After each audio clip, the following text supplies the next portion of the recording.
যারা মুসুর ডালের বড়া না বানাতে পারেন তারা আমার এই রেসিপিটা শিখে নিতে পারেন।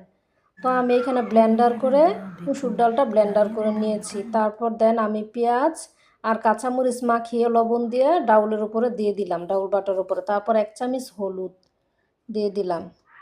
তারপর ধনিয়ার ফাঁকি দিয়ে দিলাম 1 চামচ, আদা বাটা দিয়ে দিচ্ছি 1 চামচের মতো, একটু অল্পই। রসুন বাটা দিয়ে দিচ্ছি 1 চামচ। তারপর আমি জিরার ফাঁকি দিয়ে দিচ্ছি পরিমাণ মতো আর কি, অল্প। তারপর এখানে আমি এগুলো দিয়ে সুন্দর করে মাখিয়ে নিচ্ছি, একদম এইভাবে মাখিয়ে নেবেন। তারপর দেখেন আমি সুন্দর করে মাখিয়ে নিয়েছি একদম ভালো করে। তারপর আমি বড়াগুলো এক এক করে সব এখানে দিয়ে দিচ্ছি, দিয়ে আবার আমি সুন্দর করে একটু পরে পরে বড়াগুলো উল্টিয়ে দিব। এই যে দেখেন আমি সুন্দর করে উল্টিয়ে দিচ্ছি।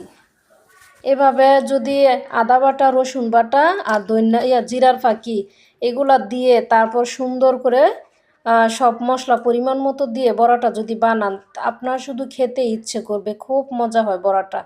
দেখেন আমার মেয়ে খাচ্ছে, আর একজন খেয়ে আমার অনেক প্রশংসা করেছে। প্রশংসা কার না ভালো লাগে।